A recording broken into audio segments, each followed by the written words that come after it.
Hey, what's up everybody? Wayne York here. If you saw the last video, we installed the stroker crankshaft into my hemi block, and today we are prepping to get ready for the rods and pistons to be installed. So right now what my dad's doing is measuring the ring gap, and we're setting it to 28 thousandths for being a boosted motor. And I just ran some hot water in the sink. I'm gonna clean up the rods and pistons real quick and get them ready to be installed. So we use that tool to square up the ring so it's not lopsided in here, and then we're just using a feeler gauge to measure this ring gap right there where you can see a little light coming through.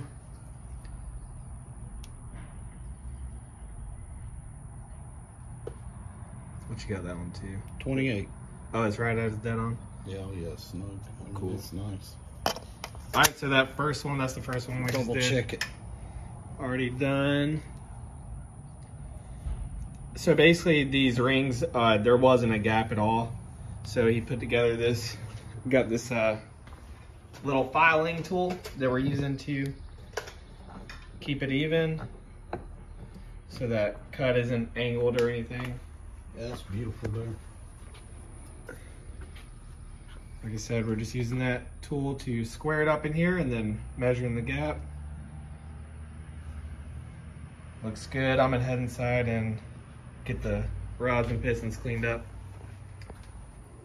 Here's the pistons, just getting them cleaned up, ready for install. Alright guys, so we're gonna show real quick how to install the rods to the piston. Got some assembly lube. I already got the clip on one side. The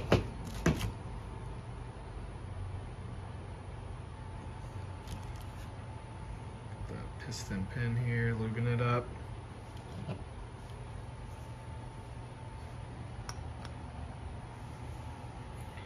Show the... Okay, so yeah, we wanted to show the orientation, the way the rod faces. So basically, if you look at the piston, facing outward is the intake valve side of the piston. So if you're looking at the connecting rod, the fatter part that comes out will be facing on the left side towards the, if you have the piston oriented the way I said with the intake up, and also is where it's printed, slightly chambered here. So it will connect this in this orientation here.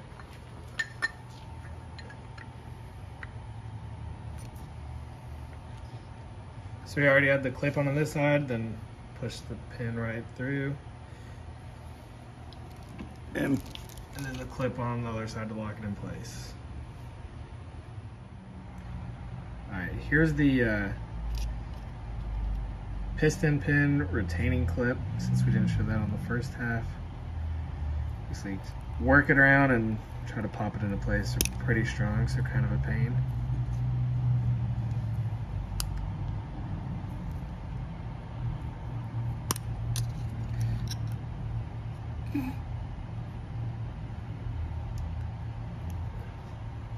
Probably a tool for it, but there we go. All right, so like I said, those are kind of a pain, but work with it. And there we go. So like I said, that's the intake valve cutout, exhaust, and you should have the markings and the flared outside on your left. All right, so we're installing the oil ring onto the piston now.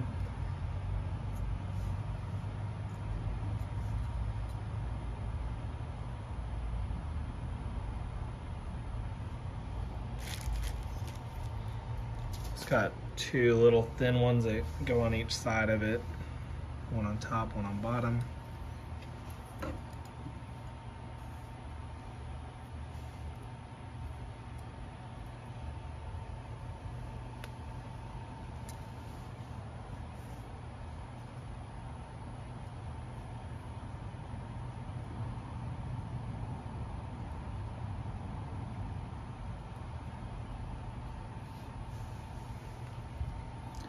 Yeah, you got to be careful about doing that.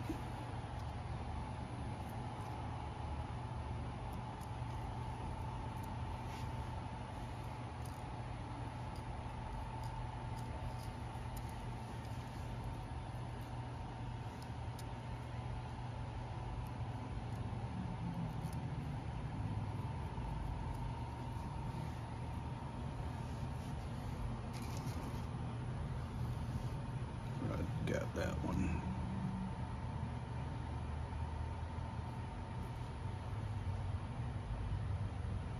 Here it is. I got this one over here.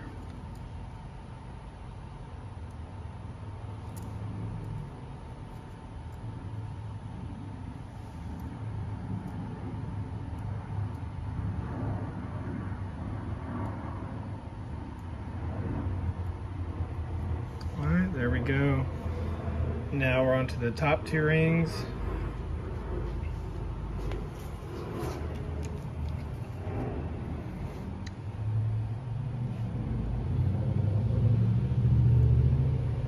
That's the wrong one. I got it right here. Oh. All right, the chrome one, I don't know if they know, is up top. All right, so this is the top ring. It's hard to see, but the edge of it's shiny. And if that'll focus, you got an M. The M should be facing upward. Same thing with the second ring. The M should be facing upwards towards the top of the piston, but on the bottom, it actually has a slight edge that helps pull the oil downward off the cylinder wall. So that is the second ring. And we have both the second and the first top ring gapped right at 28 to 29 thousandths. So that's set up for boost.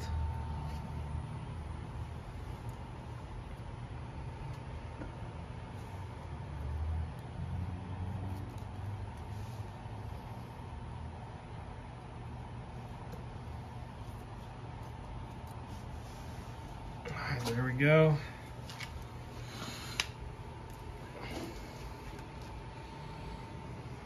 Got 3 down and 5 more to go. All right, guys, so what we're doing right now is we have one of the pistons inserted without any rings on it. All we're doing is checking the clearance between the connecting rod to the crank. So on the cap of this rod, we have the plastic gauge. Where's that at? Oh, right here. And we're gonna torque it down and then verify that to make sure the clearance is good. So I'm making sure to line it up. If you look at the cap, it has some numbers on it. So does the rod. So the numbers should both be on the same side. Make sure you have it facing the correct way.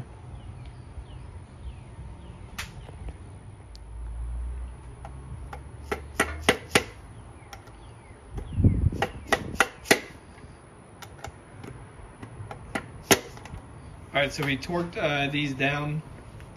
It's supposed to be 30 foot-pounds plus a 60-degree turn.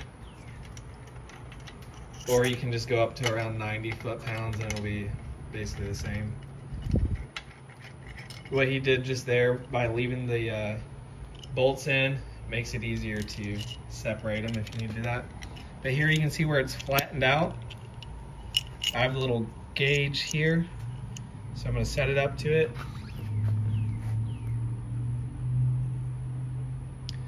And it's looking like we're right at,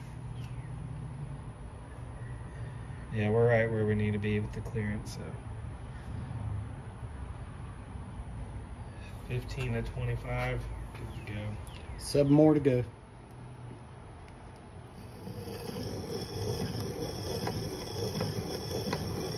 All right, this ring needed just a tiny bit more, so we should be about perfect or very close to the 28 thousandths we're aiming for now. Just wanted to show how to actually use that tool. Alright, so we're squaring it off so it's nice and even.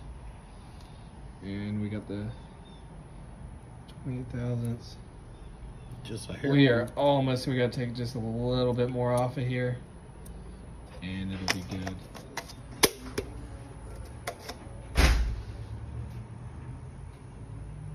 Yeah, it's so close.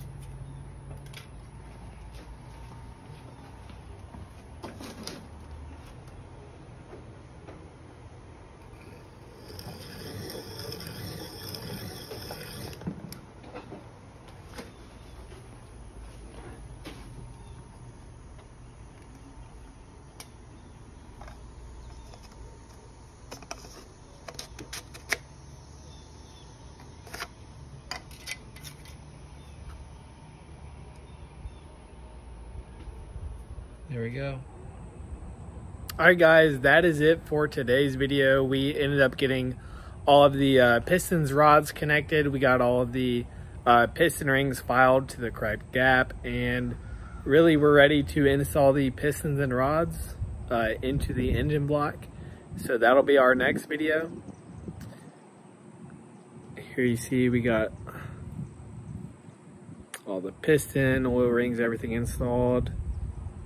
And we're ready to pick it up from here. So the next video will be, like I said, putting these actually into the block, and then we'll be ready. So I work the next 3 days, so I'm not going to touch any of this.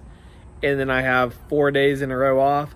So we're going to get the pistons rods installed into the block, get the block put back into the car, and be putting everything together, get the top end together, start on this turbo kit. And I'm hoping in less than 2 weeks this thing's going to be up and going. So stick around, follow YouTube and Instagram, both B5Beast422.